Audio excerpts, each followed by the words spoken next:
그때 베드로가 나와 이르되 주여 형제가 내게 죄를 범하면 몇 번이나 용서하여 주리까? 일곱 번까지 하오리까? 예수께서 이르시되 내가 이르노니 일곱 번뿐 아니라 일곱 번을 일흔 번까지라도 할지니라.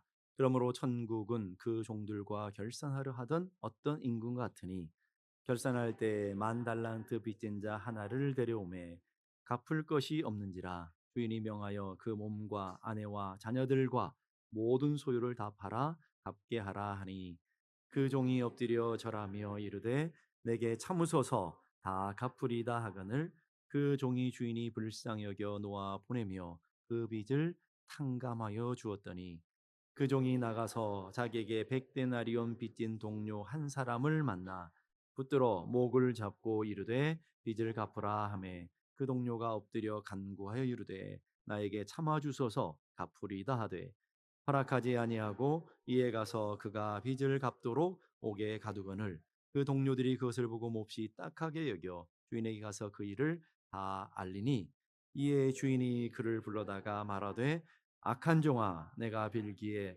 내가 내 빚을 전부 탕감하여 주었거늘 내가 너를 불쌍히 여김과 같이 너도 내 동료를 불쌍히 여김이 마땅하지 아니하냐 하고 주인이 노하여 그 빚을 다 갚도록 그를 옥졸에게 넘기니라. 다 같이 너희가 각각 마음으로부터 형제를 용서하지 아니하면 나의 하늘 아버지께서도 너에게 이와 같이 하시리라.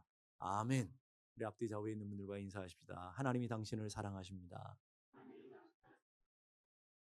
한 번 더 인사. 당신을 진짜 사랑하십니다. 말은 그렇게 하는데 하나님이 진짜 사랑하는지 안 사랑하는지 하나님이 계신지 안 계신지 이렇게 의문을 품고 살아가는 분들도 종종 만나게 됩니다. 우리가 인생을 살아가는 거는 관계 속에 살아가는 거잖아요. 관계라는 것은 상처를 주기도 하고 상처를 받기도 하며 살아가는 거예요. 교회 다니면서 많은 분들이 그런 얘기해요. 목사님 나 참 이런 상처 받았습니다. 이런 아픔이 있습니다. 근데 뒤집어 보면 그분은 또 다니면서 얼마나 많은 상처를 줬겠습니까? 상처만 받는 사람은 세상에 없어요. 다 나도 모르는 사이에 내 말을 통해서 행동을 통해서 상처를 주고 아픔을 주고 인생의 이런 고통들을 갖고 다 살아가는데 문제는 어떤 사람은 얘기하느냐 어떤 사람은 참고 그냥 넘어가느냐 이 차이인 거죠. 예. 그러니까 여러분의 주변에 있는 분들이 나 상처받았어 그러면 아 혹시 그 상처가 내가 준 건 아닌지 뭐 돌이켜보면서 또한 우리는 상처받은 사람들 볼 때마다 혹시 내 말이 내 행동이 나도 모르는 사이에 누군가에게 아픔이 되어지고 상처가 되진 않는지 우리를 깊이 돌아보는 분들이 될 때 성숙한 하나님의 사람들이 될 줄로 믿습니다. 관계 속에 우리는 서로의 상처, 아픔들을 갖고 있기 때문에 예수 믿으면서 가장 중요한 덕목이 뭐냐 그러면 용서예요. 교회 안에서도 가장 중요한 게 뭐냐면 용서하며 살아가야 되는 거예요. 상처 주고 상처받고 이걸 용서를 하지 않으면 우리는 그 쓴뿌리를 갖고 서로를 바라보기 때문에 인생의 문제와 아픔들을 갖고 지낼 수밖에 없습니다. 오늘 그런 맥락에서 베드로가 예수님께 물어요. 주여 형제들 중에서 내게 죄를 범하면 몇 번이나 용서해 주겠습니다. 누가 죄를 범하면요? 저 왼수들이 아니에요. 하나님 모르는 사람들이 아니고 내가 함께 예배하는 이 형제들 중에서 내가 함께 살아가는 내 식구들 중에서 내게 죄를 범하면 수도 없이 죄를 범하죠. 수도 없이 죄를 범할 때에 내가 몇 번이나 용서해 줘야 되겠습니까? 몇 번이나 용서해야 될까요? 베드로가 이렇게 해요. 일곱 번쯤 하면 되겠습니까? 일곱 번쯤? 이 일곱 번이라는 건 에게 그럴 수 있지만 당시의 유대인들의 정통적인 그냥 두 번만 용서해 주면 된다 생각했어요. 종의 랍비들은 그래도 세 번까지는 봐줘야지. 세 번까지였어요. 그러니까 이 베드로가 얼마나 관대한 거예요. 일곱 번이라고 하면 자기의 생각에서는 최선을 다해서 용서할 만큼 용서했다 이 말이죠. 일곱 번쯤 하면 되겠습니까? 자, 오늘 우리 스스로에게 물어보십시다.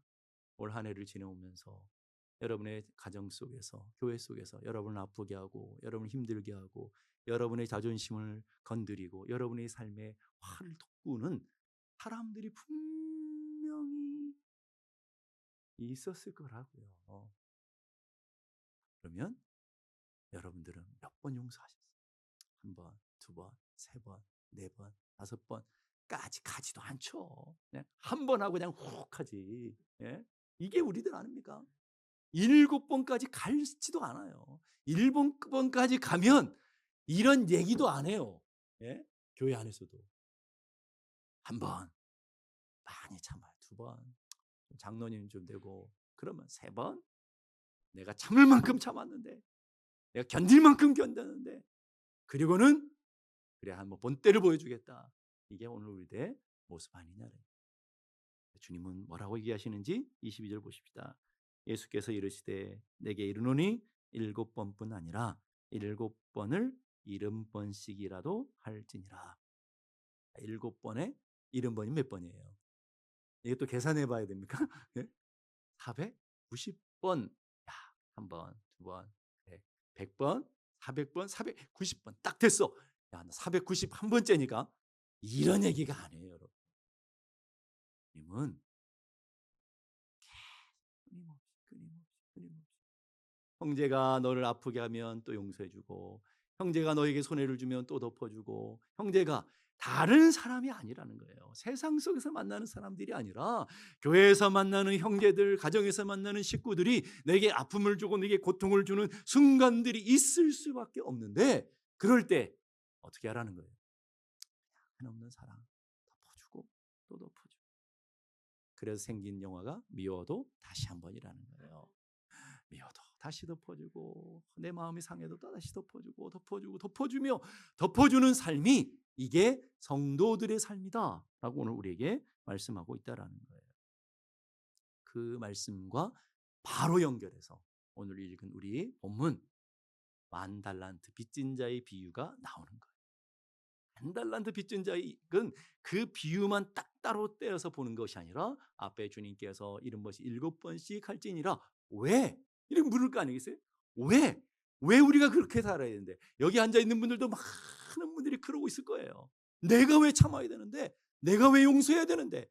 내가 왜 견뎌내야 되는데? 왜 나만 손해봐야 되는데?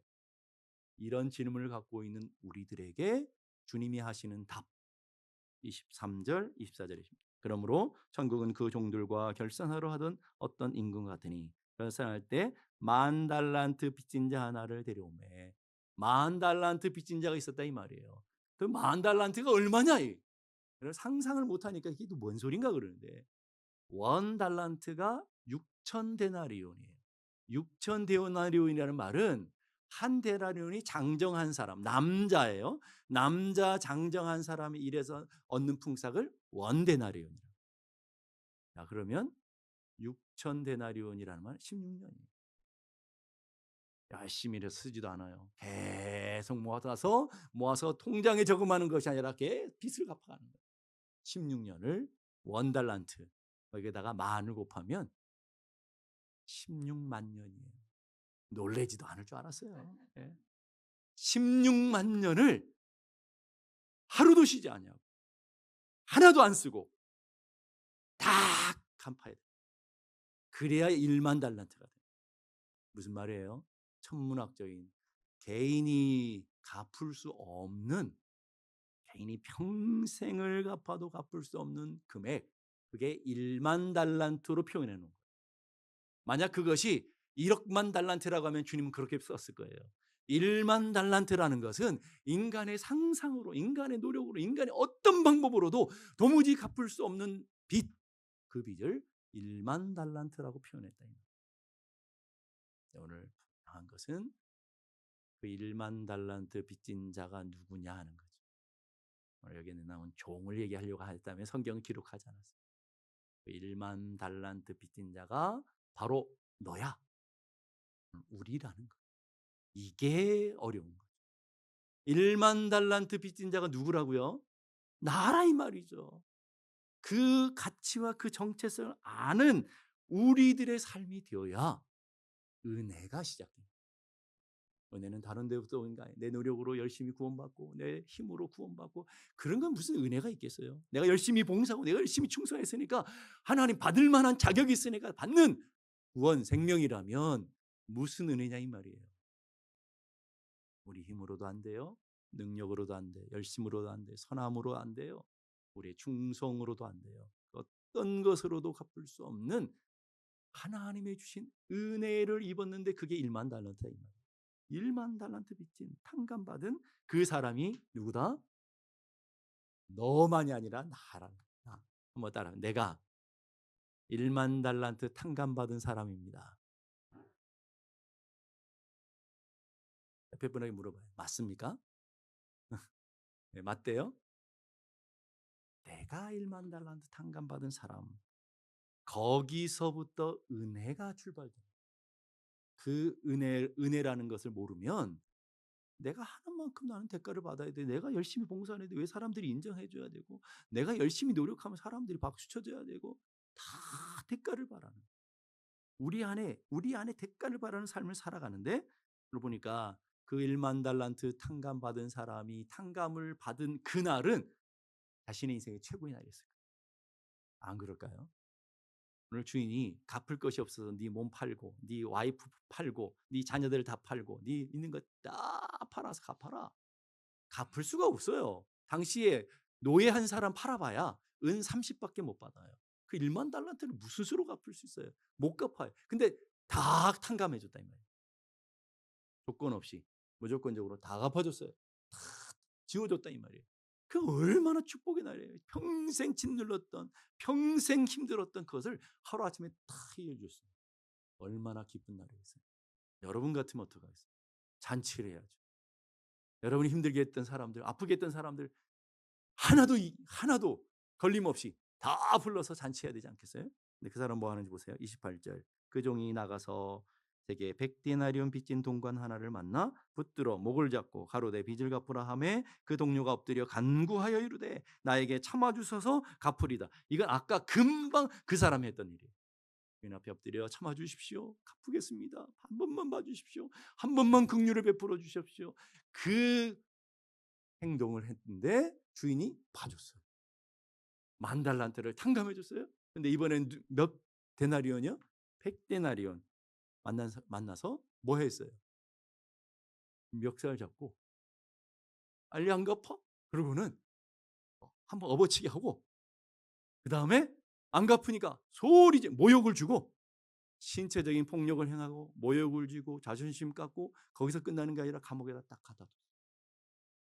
어디서 많이 본 그림들 안 같으세요? 오늘 우리 예배는 하나님의 영광 가운데 와서 우리 삶이 하나님 앞에 내가 은혜 받은 사람입니다. 내가 자격 없는 사람입니다. 나 같은 죄인 살리신 주 은혜 놀라와 그 크신 하나님의 사랑, 하늘을 두루마리 삼고 바다를 먹물 삼아도 다 기록할 수 없는 하나님의 사랑, 그렇게 찬양하고 저 문을 나가면서 내 자신 건드린 사람 많고 멱살 잡고 멱살까지는 안 잡았지만 눈을 찌려보고 위아래 흩어보고 들어가는 우리들의 모습이다 이 말이에요. 다른 사람의 모습이 아니라 그게 우리들의 모습이다 하는 거예요. 여러분 100데나리온은 큰 돈일까 작은 돈일까요? 작은 돈 있는 분 돈이 많으신가 봐요. 100데나리온도 엄청 큰 돈이에요. 남자 장정이 100일을 일할 돈이니까 얼마나 큰 돈이겠어요. 나름 가치 있는 거라 이 말이에요. 나름 생각할 때 가치 있는 일이고 얼만큼 가치 있는 돈이라 이 말이에요. 10,000달란트에 비하니까 작은 돈인 것 같지만 100데나리온이 얼마나 큰 거예요. 여러분의 인생 가운데 올 한 해 동안 여러분을 마음 상하게 했던 일, 여러분을 기분 상하게 했던 일, 여러분의 손해 줬던 일이 큰 일이에요, 작은 일이에요? 여러분이 보시기엔 다 큰 일이야. 다 큰 일이라 이 말이에요. 그런데 하나님이 우리를 탕감하시고 하나님이 우리를 용서하신 일에 비하면 아무것도 아니라는 거죠. 그 자체가 적다라는 게 아니에요. 그 자체가 아무것도 아니라는 일이 아니에요. 그 자체를 보면 그 100데나리온도 엄청난 일이라는 거죠. 내 자존이 상한 일이 얼마나 큰 일이에요. 내게 손해를 끼치는 게 얼마나 억울하고 답답하고 열불날 일이에요. 그런 일들이에요. 여러분이 화나는 거 보면 인정이 돼요. 여러분 자존심 상해서 울고락불락한 거면 다 누가 봐도 이해가 돼요. 왜? 그만한 가치가 있는 것들이니까. 그런데 하나님이 우리를 용서하시고 하나님이 우리를 사랑하신 사랑에 비하면 아무것도 아니다. 죽고 살 일이 아니라 이 말이에요. 죽고 살 일이 아닌데 우리는 목숨 걸고 살아요. 죽고 살 일이 아닌데 우리는 멱살 잡아요. 죽고 살 일이 아닌데 우리는 사람을 감옥에까지 넣으려고 한다 이 말이에요.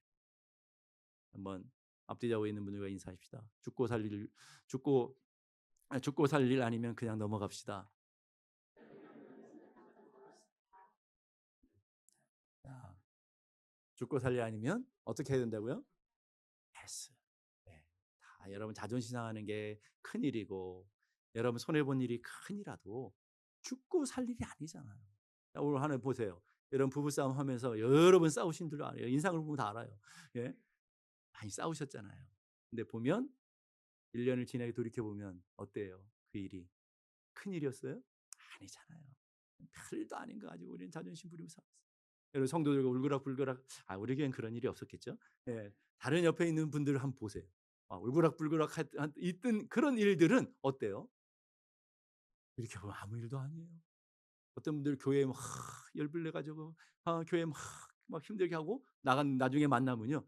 목사님 왜 그때 그랬는지 몰라요. 미쳤었나 봐요. 제가 뭔가 씌웠었나 봐요. 시간 지나고 나면 아무 일도 아니래. 멱살 잡고 자존심 부리며 또 뭐 죽느냐 사느냐 그러면 우리는 살아가고 있는 일들이라 이 말이죠. 오늘 35절 결론적으로 너희가 각각 마음으로부터 형제를 용서하지 아니하면 나의 하늘 아버지께서도 너희에게 이와 같이 하실 것이다.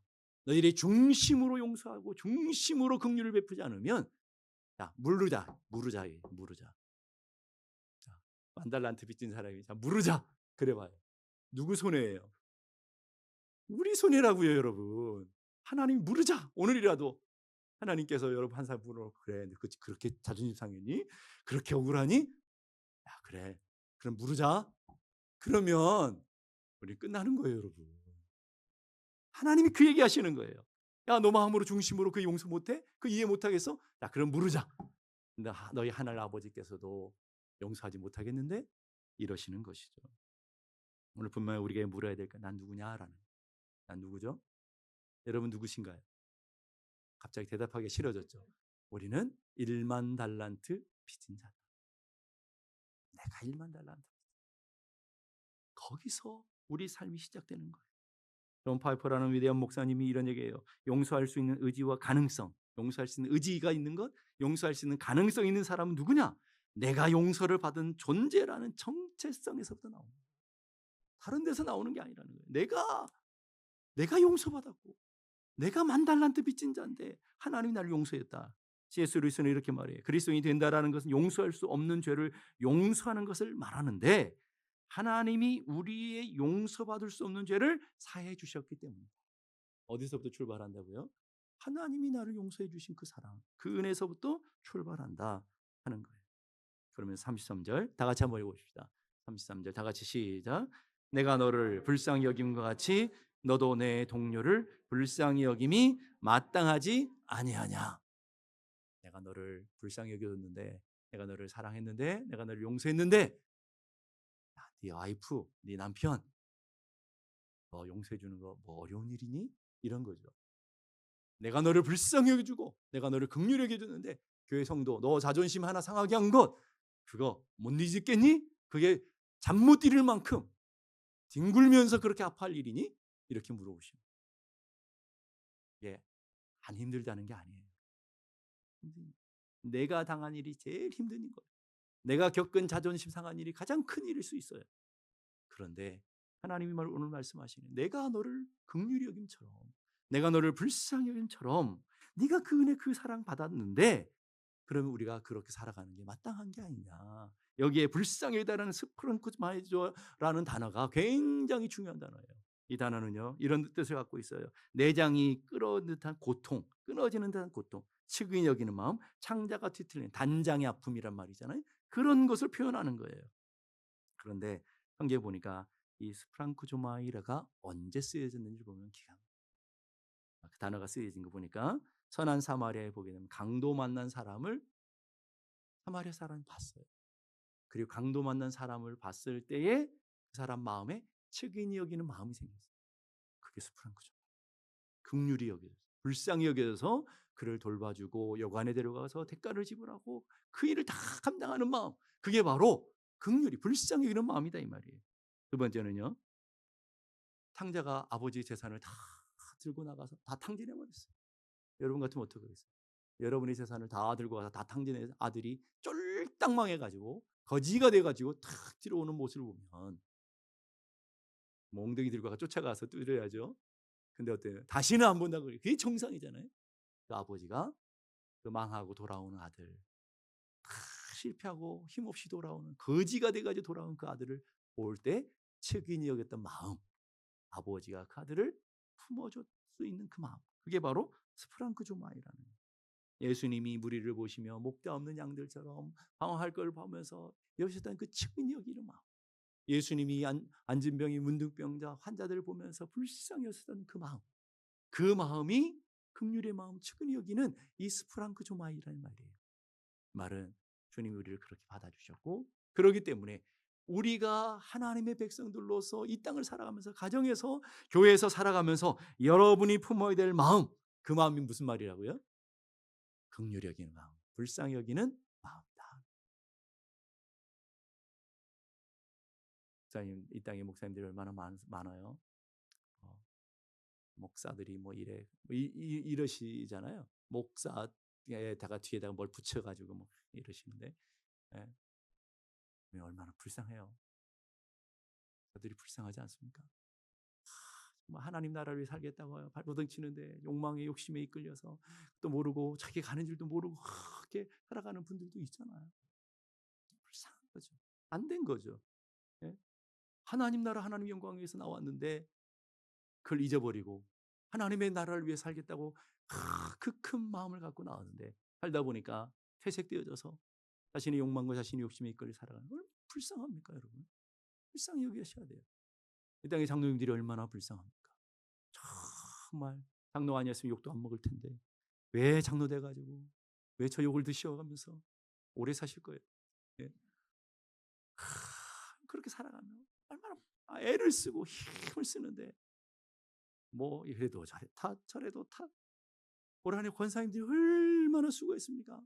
예, 남들하고 오지 않은 토요일 날 새벽에 나와가지고 하루 종일 챙겨 준비하고 또 열심히 밥 먹여가면서 열심히 뛰어다니고, 그런데 권사들이 저래 저런 말이나 듣고 얼마나 불쌍합니까? 성도들이 얼마나 불쌍합니까? 이 땅에 정말 주일날 애써 나왔는데 자존심 상할 있고 이런 일 저런 일 안 들어도 되는데 안 봐도 되는데 이걸 보면서 신앙생활을 해야 되는, 네, 성도들이 얼마나 불쌍해 보이지 않으세요? 잘도 못하는데 잘해보겠다 발버둥 치고 있는 저를 보면 불쌍히 여기는 마음이 있어야 돼요. 장로들을 보면서 불쌍히 여겨야 되고 교인들을 보면서 불쌍히 여기는 그런 마음들이 우리들 안에도 일어나야 될 줄로 믿습니다. 자, 이제 12월 이때 시작되는데 올 한 해가 다 돼 있어요. 올 한 해도 저를 잘 참아주시고 저를 잘 받아주셔서 감사합니다. 또 부탁입니다. 제가 너무 부족합니다. 너무 부족하기 때문에 저를 불쌍히 여겨주십시오. 네, 불쌍한 마음으로 저를 늘 봐서 참 안 됐다, 불쌍하다, 앞으로도 15년을 더 해야 된대, 얼마나 불쌍해요. 예. 불쌍히 여기는 마음으로 저를 늘 받아주시면 좋겠고요. 우리 장로님들, 권사님들, 교회 정말 충성하기 위해서 몸부림치고 애를 쓰고 있고 우리 집사님들 다 보이지 않는 곳에 열심히 하시는 분들이 많습니다. 불쌍히 여기는 마음으로 받아주시면 감사하겠습니다. 예, 부탁입니다. 부탁. 자, 우리 앞뒤 잡고 있는 분들과 인사하십시다. 제가 부족합니다. 불쌍히 여겨주십시오. 네, 그런 마음으로 살아가는 교회가 천국인 것.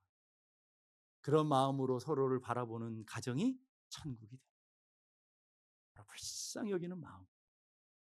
요한일서 3장 10절 이렇게 말해요. 이러므로 하나님의 자녀들과 마귀의 자녀들이 드러나나니, 하나님의 자녀들, 마귀의 자녀들이 이렇게 드러나는데 그 드러나는 특징이 뭐냐면 의를 행하지 아니하는 자나 또한 그 형제를 사랑하지 아니하는 자는 하나님께 속하지 아니하였다. 성경이 정확하게 얘기하고 있어요. 긍휼히 여기고 불쌍히 여기는 마음을 바라보며 서로를 사랑하지 않는 사람들은 하나님께 속하지 않았기 때문에 그렇다. 마귀에 속한 사람들이 삶의 방식이 있어요. 어둠, 거짓말, 싸움, 시기, 질투, 정의 내리는 것. 그래서 뭐 정죄하는 것. 이게 다 마귀에 속한 사람들이에요. 뭐 이건 이래야 돼, 저거 해야 돼. 얼마나 많합니까? 정죄의식만 있는 거예요. 그러면 사람들이 뭐라고 하는지 아세요? 니나 잘해라. 이러는 거예요. 네? 판단하고 정죄하고 막 이게 마귀에 속하는 거예요. 선악과를 먹은 사람들의 특징이 죄인들의 특징이 뭐냐? 선과 악을 계속 구별하는. 이건 선이야, 이건 악이야, 이건 옳은 거야, 그런 거야, 이건 참이야, 그릇이야. 계속 그러고 있다 이 말이에요. 이게 바로 죄인들의 특징이다 이 말이에요. 정죄의식만, 흑백 논리만 가득한 교회가 그러면요, 교회는 지옥이 돼요. 옳으네, 그러네, 장로가 됐네, 안 됐네, 하네, 못하네 이러고만 있으면 교회는 지옥이 되는 거예요. 그러면 교회가 천국이 되기 위해서는 생명나무 먹은 사람들처럼, 주님의 거룩한 은혜를 받은 사람들처럼 주님의 마음을 품고 살아, 덮어주고 용서하고 이해하고. 성령에 속한 사람 특징은 용서와 사랑과 인내와 자비와 긍휼, 이게 다 성령의 열매들이잖아요. 그런 모습으로 나타나는, 하나님의 긍휼의 모습으로 나타나게 되더라는 거예요. 예레미야가 3장 27절 보니까 여호와의 인자와 긍휼이 무궁하심으로 우리가 진멸되지 아니하니. 하나님의 인자, 하나님의 긍휼 때문에 우리가 오늘도 하나님 앞에 심판받지 아니하고 오늘도 살아가는 그 은혜를 우리가 누리게 되었는데, 그 은혜를 맛본 사람은 이렇게 사는 거예요. 조슈아 맥이라는 분이 긍휼이라는 글에 보게 되면 긍휼의 핵심은 결국 하나님의 시선으로 세상을 보는 것이다. 누구의 시선으로요? 하나님의 시선으로 볼 때 긍휼의 마음이 생겨요. 하나님의 마음이라는 거예요. 다 그게 하나님의 마음. 사람의 마음으로 보고 사람의 눈으로 보게 되면 자꾸 판단하고 정죄하게 되는 죄인의 눈이기 때문에. 여러분, 그래서 올 한 해를 보면 여러분 부부 갈등도 있은 분들이 있고 교회도 해서 이런 어려움들이 있는 분들도 있을 터인데, 여러분은 어떻게 누구의 관점에서 자꾸 와서 내 관점 아닙니까? 내 자존심 상하게 했고 내 이익을 손해를 줬고 내게 아픔을 줬고 내게 상처를 줬고 다 내라 이 말이에요. 거기에는 어떤 긍휼 어떤 자비도 나타날 수가 없다 이 말이에요. 하나님의 사랑, 하나님의 긍휼로 나타나게 되는데, 어떤 사람이 이런 고백하더라고요. 20살 때는 세상을 바꿔보겠다고 데모하는 돌을 들었고, 30살에는 아내를 바꿔보겠다고 눈초리를 들었고, 40살에는 아이들을 바꿔보겠다고 회초리를 들었고, 쉰이 돼서야 바뀌어야 될 사람이 바로 나인 것을 깨닫게 되었다. 50이라도 깨달으신 분은 철드신 분이고 죽을 때까지 못 깨달으신 분도 많더라고요. 니만 잘하면 돼, 니만 바꾸면 돼, 이러는 분들이 얼마나 많습니까? 사실은 나만 바뀌어지면 되는데, 나만 잘하면 되는데, 신앙은 다른 것이 아니에요. 하나님의 사랑의 마음을 가지고 긍휼히 여기며 살아가는 것, 이게 신앙 아닙니까? 긍휼을 여기며 살아가는 것. 그래서 우리 주님은 긍휼을 배우라, 긍휼을 배우라. 33절 다시 보니까 내가 너를 불쌍히 여긴 같이 너 내 동료를 불쌍히 여기는 것이 마땅하다, 당연한 것이다 라고 얘기하는 거예요. 그런데 이론적으로는 알겠는데, 뭐 여기 앉아있는 분 다 이론적으로 이미 다 모르는 분이 어디 있어요? 이 만달란트 비유 여러분 귀에 딱정이 들도록 다 들었던 얘기들 아닙니까? 근데 왜 굳이 대강절 시작하는 말에 이 말씀을 주시느냐 이거죠. 다 알아요. 이론적으로는 다 아는데 실천이 어려운 말씀이기 때문에 그래요. 용서만큼 어려운 게 어디 있습니까? 필립 얀신이 이렇게 말해요. 용서는 향수병에 품어내는 향수처럼 세상에 뿌려지는 달콤하고 순정적인 이상이 아니다. 그럼 뭐냐? 용서는 아프도록 고통스러운 것이다. 용서하려면 아파요. 긍휼을 여기려면 내가 참아야 돼요. 그러니까 내가 손해를 봐야 돼요. 불쌍해져요. 그러니까 힘든 거예요. 내가 지는 것 같아요. 꼭. 그러니까 어려운 거라고요, 여러분. 아프도록 고통스러운 고통의 과정들이다. 그래서 헬리나요에는 그런 긍휼과 용서의 삶을 살기 세 가지를 결단해요. 우리 대강절에 요거 하려고 지금 설교 여기까지 한 거예요. 세 가지를 결단해요. 첫째는 주님이 나를 어떻게 사랑하시는지를 생각하라. 첫째가 뭐 하라고요? 생각할. 벌써 잊어버리시면 나가시면 어떡하시려고. 자, 처음엔 뭐 하라고요? 생각을 해야 돼요. 뭘 생각해야 돼요? 주님이 나를 어떻게 사랑하시느니, 나 같은 죄인 살리신 주님의 은혜를 생각하는 것. 두 번째로 조건 없이 용서하기로 결단해라. 이해할 수 없어요. 용서할 수 없어요. 저 사람 내가 이해 안 돼. 받아들일 수 없어. 용납할 수 없어. 그런데 생각을 먼저 한 사람들은 결단해야 된다는 거예요. 주님이 나를 용서해 주셨는데, 주님이 나를 사랑해 주셨는데, 이게 뭐라고? 한번 따라해보세요. 이게 뭐라고? 다시 한번, 이게 뭐라고? 이게 뭐라고? 죽고 살 일도 아닌데 이게 뭐라고? 내가 붙들고 있어요. 여러분, 결단하셔야 돼요. 나도 이제는 잘라내야겠구나, 용서해야 되겠구나, 결단하셔야 돼요. 그래도 돼요, 안 돼요? 안 되죠. 세 번째, 그래서 기도하라. 하나님, 내게 힘 주십시오. 주님의 마음을 주십시오. 주님의 사랑을 주십시오.